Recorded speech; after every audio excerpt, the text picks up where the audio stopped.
أعوذ بالله من الشيطان الرجيم. بسم الله الرحمن الرحيم. اللهم صل على محمد وعلى آله وأصحابه ومن تبعهم بإحسان إلى يوم الدين. magacaygu waa Sufyaan Sheekh Axmed Sheekh Maxamed, gudoomiyaha xisbiga talo ku nool ee u ololeeya in wadanka Soomaaliya lagu xukumo dastuurka Islaamka, kitaabka Jamacay Sunnada Rasuulka sallallahu alayhi wa sallam.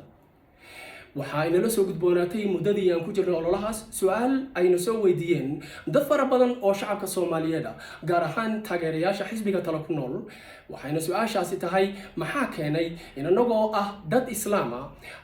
leh diin aad iyo aad u qurux badan, leh dastuur dhammaystiran, inaanan isku maamuli karin ama aysan suurtagal noo ahayn maanta inaan isku maamulno. maxaa nagu qasbaya inaan isku maamulno dimuqraadiyad dastuur gaalnimo oo aanan aqoonba waxa ay tahay?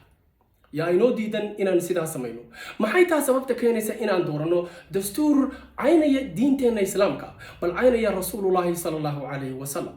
su'aashaas ayaan rabnaa maanta inaan ka jawaabno, balse intaanaan jawaabta u gelin waxaan codsanaynaa qof kasta oo Islaam oo Soomaaliya oo soo gaaro videogani inaad la sii share gareyso asxaabtaada kaleeto si ay u ogaadaan dhibaatada haysata wadankeena. aan ku bilaabo marka wadankeena Soomaaliya waxaa jooga ciidamo shisheeye iyo hay'ado shisheeye. hay'adaha shisheeye ee loo yaqaano samafalayaasha ama dadka bixiya ama hay'ado bixiya mucaawinada. hay'adahaas bixiya mucaawinada waxaa ku hoos jira ama ay wataan inta badan ciidamo sirdoona ee ka kala yimid wadamada caawiya ama wadamada lacagta ama kharashka ama mucaawinada bixiya. sidoo kale wadankeena waxaa jooga ciidamo ajnabiya oo runtii aad u fara badan. labadaasi waxaa la kala yiraahdaa soft power and hard power. waxaa loogu talagalay ama qorshahooda ama missionkoodu inuu yahay in ay sameeyaan prevention of Islamic constitution in our country, inay ka hortagaan in wadankeena ay ka dhalato dowlad islaami ah. hase yeeshee shacabka Soomaaliyeed marka loo sheegay waxaa loogu sheegay kuwana inay yihiin samafalayaal oo ay mucaawino keenaan, kuwana inay ilaalinayaan nabadda, balse qorshuhu sidaas ma. waxaan marka shacabka Soomaaliyeed inaan la wadaagno sababta ay sidaas ku tahay. waxaa laga yaabaa qaar badan oo idin ka mid yihiin inay idinka dhaadhacsan tahay kuwana inay yihiin kuwa nabadda sugaya, kuwa kalena inuu yimaadeen inay caawiyaan shacabka Soomaaliyeed. hase yeeshee qorshuhu sidaas ma. waa sidaan idin sheegnay, xaqiiqdu waxay tahay waxa missionkooda saxda ah uu yahay prevention of Islamic governance in our country, inay ka ilaaliyaan dowlad islaami inay ka dhalato wadankeena aro. aan ku bilaabo marka kuwa ugu horeeya waxaad ogtihiin wadankeena Soomaaliya waa wadan hodan ku ah dhul beereedka. haddii aan beero lahayn dhulka annagu aynu leenahay ama shacabka Soomaaliyeed maanta joogta ay beero lahaayeen, waxaa ka soo bixi lahaa dalag ka fara badan kan hadda maantay mucaawinada inagu keena. waxay sameeyeen hay'adahaasi mar alla markii ay dhul dad beertaan waxay dulgayaan mucaawino si mar dambe aysan u beer. waayo qofku haddii uu ku qasaaro ama wixii uu lacagta kala bixi lahaa oo hantida uu ka sameey lahaa loo keeno ayadoo aan lacag laga qaadaynin, waxay iska deynayaan arrintaas. waa qodobka koowaad ee ay wadankeena ugu talagaliyeen inay ku burburiyaan. qodobka labaad wuxuu yahay waxa ay caawiyaan ama ay ka qayb qaataan in dagaaladu ay sii socdaan, in wadankeena ay ka jirto isku horimaad siyaasadeed oo wadanku uu degi waayo, si wadamadaasi hay'adaha ka yimid ay u helaan dad qaxootiyo ayaga u qaxa ama wadankii u noqdo dad wada tuugsanaya, in ku tuugsanaysa wadanka gudihiisa iyo in ku tuugsanaysa wadanka banaankiisa oo cararta. waxaa kaleeto ay horumariyaan waa hay'adahaas in ay ka qayb qaataan horumarinta fanka sida musiga, heesaha iyo sharci dejinta waxa la yiraahdo oo ay ku sameynayaan inay ku tirtiraan ama ku naaqusiyaan diinteena Islaamka iyo shuruucda nootaan. waxaad ogtihiin in muddo hadda aan xusuusano la keenay baarlamaanka Soomaaliya sharci bedelaya qaabka guurka ama waxa loo yaqaano dhilaysiga ama familka ama jinsiyadda waxa la yiraahdo. iyaga ayaa ka dambeeyay, iyaga ayaa lacag ku bixiyay.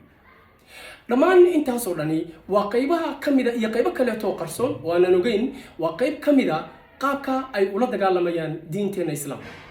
waxaad ogtihiin shakhsiyaadka ay arkaan inay missionkooda ama qorshahooda prevention of Islamic government in Somalia qofka ay arkaan inuu caqabad ku yahay ama ka soo horjeedo ama waa la xiraa ama waa la dilaa ama sumcadda laga qaado. tusaale aan idin siiyo, Cabdimaalik Muuse Coldoon waa samafale, waa qof u taagnaa in lagu xukumo wadankeena Soomaaliya diinteena Islaamka. wuxuu ahaa qof casiima, hase yeeshee waxa uu ku jira xabsi maanta. dad badan oo ducaada ama shacab badan oo reer Soomaaliland ayaa waxaa laga yaabaa in ay ku cambaareeyaan ama ku eedeeyaan dowladda markaasi ka jirta Soomaaliland oo ay iyada mas'uul uga dhigaan inuu u xiran yahay. qorshuhu sidaas ma. wuxuu u xiran yahay waxa xirtay labadaas awoodood ee wadanka jooga, hay'adaha shisheeye iyo surdoonkooda ku hoos jira iyo ciidamada shisheeye ee wadanka inoo jooga. wasaad ogtihiin maxkamadda la soo saaray wax damiye waa lagu waayay, laakiin dawladdu ma soo day karto. waxaan rabaa inaan idinla socodsiiyo dowladaha ka taliya ama dadka ayagu la shaqeeya ama dowladda ka talisa meelaha ayagu ay joogaan waa hay-adahaas iyo ciidamada shisheeye ee waddankeena yimid waxay ku qasban yihiin inay sameeyaan wax alla waxa hay-adahaas iyo ciidamada shisheeye ay rabaan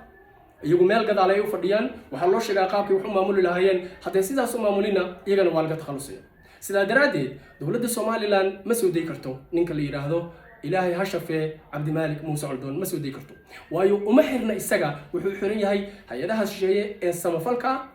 iyo ciidamada shisheeye waddanka jooga waxaan kula rabaa inaan tusiyo tusaale aad ku qanacdaan haddii naloo sheegay inay yihiin samafalayaal oo ay mucaawiniin waddanka keenayaan haddii naloo sheegay kuwa ciidamada hubaysan inay yihiin peacekeepers ama inay sugayaan nabadda waxaan isweydiinaynaa su-aasha meelaha ayagu ay joogaan amaba ay ka taliso dowladda ayagu ay taageeraan iyo meelaha aysan iyagu joogin iyo maa nabad badan iyo maa cadaalad badan iyo maa baahi badan jawaabta saxda ah waxay tahay meesha ay ka taliyaan ama ay joogaan hay-adaha shisheeye iyo ciidamada aan dadku ugu yeeraan nabad ilaalinta way ka dil badan tahay way ka nabad xun tahay way ka cadaalad xun tahay way ka baahi badan tahay meelaha aysan joogin xaqiiqdu waa sidaas saad ogtihiin maantay marka cadaalad ama maxkamad saxa la raadinayo waxaa laga baxaa dhulka ayagu ay ka taliyaan iyo dowladda ay taageeraan waxaa loo aadaa sharciga ama cadaalad waxaa loo raadiyaa meelo ka baxsan meesha ayagu ay degan yihiin meelaha ka baxsan dhulka ayagu ay maamulaan kama dhacdo dilka la iska dilo qofka binaadamka kama dhacdo cadaalad darrada ka dhacda dhulka ay joogaan laguma xiro ama laguma dilo qof samafala ama qof bulshada u shaqaynaya waxaan rabaa markaa inaan la wadaago daaciyiinta ama ducaadda ama shacabka danaynaya in waddankooda lagu maamulo diinta islaamka kitaabka jamci sunnada rasuulka sala allahu calayhi wasalam inay la socdaan arrinta noocaasa su-aashu marka waxay tahay sidee baan uga hortagnaa sidan ayaan rabnaa inaan uga hortagno ugu horreyn waxaan codsanaynaa inaad taageertaan xisbiga tala ku nool waayo haddii aad taageertaan afkaarta ama fikirka xisbiga tala ku nool ee ah waddankeena soomaaliya in lagu maamulo kitaabka jamci sunnada rasuulka sala allahu calayhi wasalam qof kasta ahina fikirkaas uu qaato waxaysan awood u yeelanaynin hay-adaha shisheeye iyo sirdoonkooda la socda iyo ciidamada shisheeye ee waddanka joogayba inay celiyaan awoodda dadka soomaalida dhammaantood soomaaliya ayaa hore u mamaaday waxaa la yidhi godonay ima goyseen haddaan gabalkay kugu jirin waxaan ognahay ciidamada shisheeye iyo hay-adaha shisheeye ee waddanka joogahayba inay ku shaqaystaan dad soomaaliya oo iyagu ama sandareerto ka hela ama aaminsan fikirkooda oo annagu haddaan xisbiga tala ku noolnahay aan ugu yeerno al-shiqaa ama kuwii dhibaatada iyo fidnada ka shaqaynaya waxaan rabnaa midda kaleeta dadka ducaadda ee 24 saac la taagan baraha bulshada khayr allaha siiye in la soo daayo cabdimaalik muuse coldoon inay fahmaan cabdimaalik muuse coldoon inuusan u xirnayn dowladda Soomaaliland dadka samafalayaasha ee lagu dilo dhulka dhammaan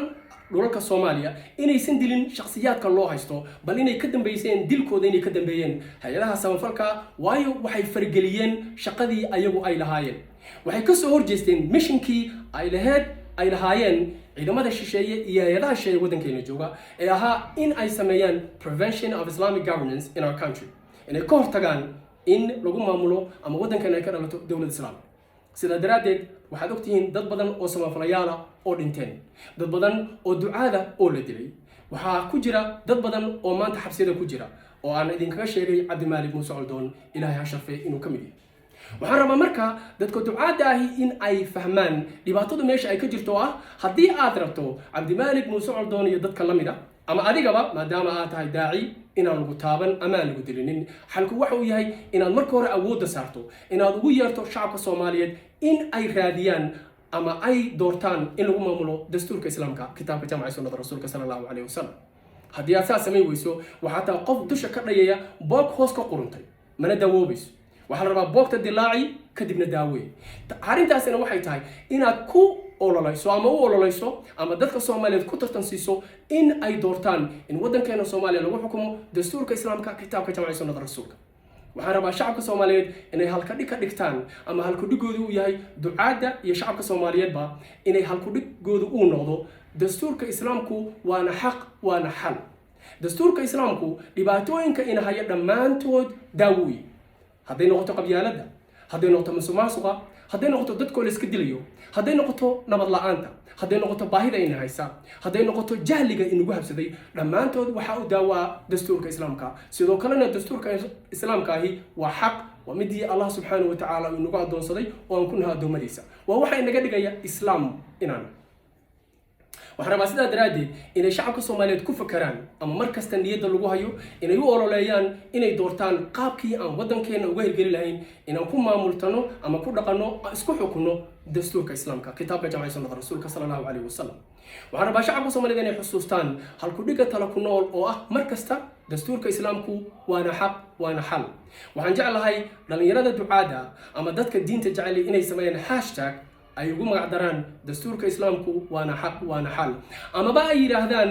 waxaan anagu u taaganaadaan xisbiga talku noolnahay difaaca diintaada u danqo dalkaaga daryeel dadka waxaan isku ognahay dhamaanba shacabka Soomaaliyeed khaasatan dadka ducaada ee Ilaahay uu dooray dadka inay hor socdaan culimada dadka diinta fahamsan iyo dadka ahlu aqliga ahi inay ku tartansiyaan shacabka Soomaaliyeed in loo ololeeyo sidii aan ugu xukuntami lahayn dastuurka islaamka inta aan haysano dawlad ay u taliyaan ciidamo shisheeye ama ay waardiyeen ciidamo shisheeye hay'ado shisheeye oo ay ku dhex jiraan sirdoon wadankeena u yimid inaan diinta islaamku ka shaqeynin sidoo kale raba inay qaataan khayraadkeena isticmaalaan hawadeena badeena iyo macdanteena inay kufsadaan gabdhaheena inay diinta inaga saaraan in ay taageeraan ama lacag ku bixiyaan waxa alla wixii ka soo horjeeday diinta islaamka inta aan taas u dul qaadanayno si kastood u qayliso si kastood iskugu daydo inaad wax u saxdo waxba ku hirgelin maayaan xalka kaliya wuxuu yahay dastuurka islaamku waana xaq waana xal wassalaamu calaykum wa rahmatullaahi wa barakaatuh